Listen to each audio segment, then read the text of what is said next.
Hello everyone, आप सभी का स्वागत है आज की वीडियो में। तो जैसा कि आपको पता है कि इस वीक में बहुत सारे आईपीओ नए आए हैं। उन सभी के ऊपर हमने वीडियोस कवर कर लिए, लेकिन एक लास्ट आईपीओ जो रह गया है वो है पीएन गडगिल ज्वेलर्स लिमिटेड। जैसा कि नाम से क्लियर है, ये जो ब्रांड है ये एक ज्वेलरी से रिलेटेड ब्रांड है जो ज्वेलरी की मैन्युफैक्चरिंग करता है। तो सबसे पहले हम बात करेंगे कुछ बेसिक इन्फॉर्मेशन के बारे में।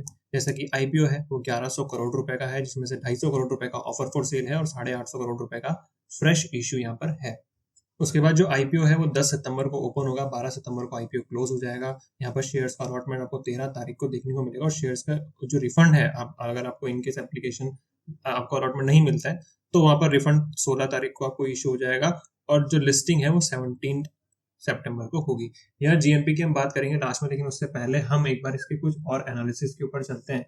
तो सबसे पहला जो सबसे इंपॉर्टेंट फैक्टर है वो है पीई का। तो पीई यहाँ पर देखें तो 36.7 का है, लेकिन अगर इंडस्ट्री के पीई से कंपेयर करें तो बहुत सही है, क्योंकि इंडस्ट्री का पीई जो है वो 63.31 है, जो कि बहुत ही हाई वैल्यूएशन का होता है। लेकिन अगर आप देखें तो इस इंडस्ट्री में सभी प्लेयर्स का जो ऑन एन एवरेज पीई है वो ज्यादा है, लेकिन उससे कम वैल्यूएशन पर ये अपना आईपीओ लेके आ रहे हैं। तो उस लेवल पर ही देखा जाए, कंपैरेटिवली देखा जाए तो आईपीओ ठीक वैल्यूएशन पर है। यहाँ पे आप पोर्शन देख सकते हैं कि आईपीओ में जो शेयर्स का अलॉटमेंट होगा वो किस हिसाब से होगा।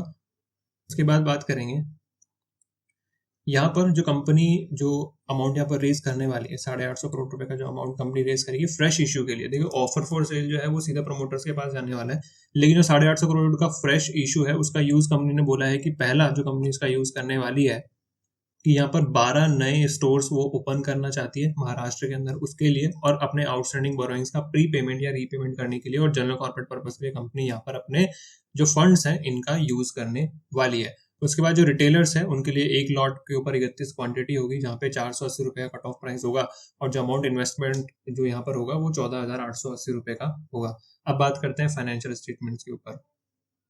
तो फाइनेंशियल स्टेटमेंट्स में सबसे पहले हम रेवेन्यू की बात करते हैं हमेशा।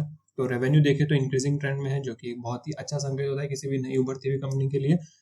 प्रॉफिट आफ्टर टैक्स भी इंक्रीमेंट पे आपको देखने को मिल रहा है। यहाँ पर प्रॉफिट मार्जिन जो है, देखिए जनरली अगर आप इस इंडस्ट्री को जानते हैं तब तो आपको ज्यादा मतलब अजीब नहीं लगेगा, लेकिन अगर वैसे आप देखेंगे ओवरऑल तो 2.52% बहुत ही कम मार्जिन में नजर आता है। लेकिन अगर आप इस ज्वेलरी इंडस्ट्री को देखें तो यहाँ पे मार्जिन वैसे ही बहुत कम होते हैं। लास्ट में हम कंपैरिजन देखेंगे इनके कॉम्पिटिटर्स के साथ, उनके साथ इनके रेशियोज को और इनके डिटेल्स को भी मैच करेंगे। वैसे देखा जाए तो जो मार्जिन है वो इंक्रीमेंट के ऊपर है। हालांकि 2022 के अंदर 2.69% था, उसके बाद थोड़ी सी गिरावट हुई और वापस वो उस लेवल को टच करने की कोशिश कर रहा है। नेटवर्थ कंपनी की इंक्रीजिंग ट्रेंड के ऊपर है। रिजर्व्स एंड सरप्लस कंपनी के लगातार बढ़ रहे हैं। असेट बेस कंपनी का बढ़ रहा है। उसके बाद जो ईपीएस है सबसे इंपॉर्टेंट होता है एक इक्विटी इन्वेस्टर्स के लिए ईपीएस का। यहाँ पे मैं आपको एक टर्म क्लियर कर दूं कि जो ईपीएस है वो दो तरह का होता है, एक बेसिक और डाइल्यूटेड। बेसिक ईपीएस बहुत ही सिंपल है कि जो अर्निंग बचती है टैक्स देने के बाद, उसको अगर हम नंबर ऑफ इक्विटी शेयर से डिवाइड कर देते हैं तो हमारे पास एक शेयर के ऊपर अर्निंग निकल के आ जाती है। लेकिन उससे ज्यादा इंपॉर्टेंट डाइल्यूटेड अर्निंग हमारे लिए बहुत ज्यादा इंपॉर्टेंट होती है, क्योंकि डाइल्यूजन का जो मतलब है वो ये है कि इन फ्यूचर आपको कितनी देखने को मिल सकती है, आपकी ईपीएस जो है वो कितनी हो सकती है। क्यों? क्योंकि जब आप अगर कंपनी ने कोई भी कन्वर्टेबल इंस्ट्रूमेंट्स इशू कर रखे होते हैं, कन्वर्टेबल इंस्ट्रूमेंट्स का मतलब है कि आपने जैसे प्रेफरेंस शेयर इशू किया और आपने उसमें एक क्लॉज डाल दिया कि ये कन्वर्ट हो सकते हैं इनटू इक्विटी शेयर्स। तो अगर वो इक्विटी शेयर्स में कन्वर्ट हो जाते हैं तो उन केस के अंदर आपकी ईपीएस कितनी होगी वो आपको डाइल्यूटेड ईपीएस बताती है। तो अगर अगर हम ये बोल के चलें कि अगर इस साल ही आपने कन्वर्ट कर दिया, मान लीजिए आपने इंस्ट्रूमेंट्स को, तो आपकी ईपीएस कितनी होगी? 13.8।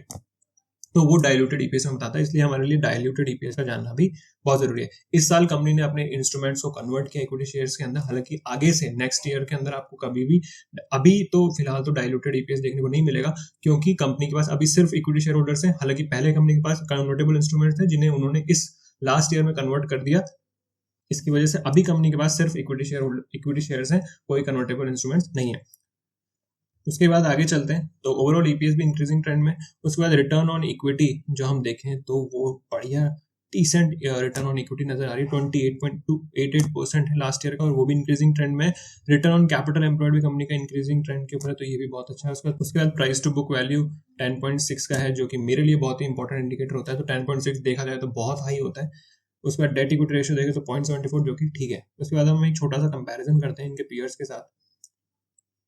तो सबसे पहले हम एबिटा मार्जिन को अगर कंपेयर करें तो यहाँ पर कुछ कंपटीटर्स हैं जिनसे हम यहाँ पे कंपैरिजन करेंगे, जैसे कि आपके कल्याण ज्वेलर्स हैं, सैनको गोल्ड लिमिटेड है, थंगामलाई ज्वेलरी लिमिटेड है। तो मेनली 3 कंपटीटर का डेटा यहाँ पर अवेलेबल है।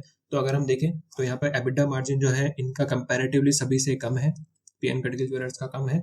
उसके बाद जो प्रॉफिट आफ्टर टैक्स का मार्जिन है वो भी देखो, जिसकी मैंने बात की थी कि इस इंडस्ट्री में होता बहुत ही कम है। देखिए सभी का भी तो 3.45% हाईएस्ट है जो कि सैनको गोल्ड लिमिटेड का है, लेकिन यहाँ पे इनका कंपैरेटिवली कम है, बट हाँ ये भी इंक्रीजिंग ट्रेंड में है। उसके बाद रिटर्न ऑन कैपिटल एम्प्लॉयड जो है वो यहाँ पे पीएन गडगिल ज्वेलर्स का सबसे बेस्ट है इस पूरे लिस्ट में। और रिटर्न ऑन कैपिटल एम्प्लॉयड भी देखें तो इनका ये भी सबसे बेस्ट है, यानी कंपनी ने अपने जो भी इन्वेस्टर्स हैं चाहे वो डेट में हो या इक्विटी में, उनको अच्छा यहाँ पे रिटर्न प्रोवाइड किया है, ये यहाँ पे नजर आ रहा है।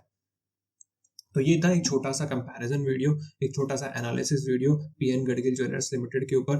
अब जो चीज़ हमारी रह गई थी स्टार्टिंग में, वो हम बात करते हैं यहाँ पर जीएमपी की। तो जीएमपी जो है अभी करंटली 37% का यहाँ पर चल रहा है, जो कि बहुत ही अच्छा है। और जैसे जैसे आईपीओ क्लोज आता जाएगा इसमें आपको और फ्लक्चुएशंस देखने को मिल सकते हैं।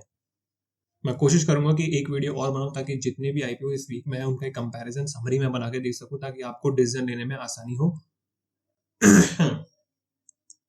इस आईपीओ में आपको इन्वेस्ट करना है या नहीं, इसका डिसीजन लेने के लिए आप अपने फाइनेंशियल प्लानर या एडवाइजर की सलाह जरूर लें।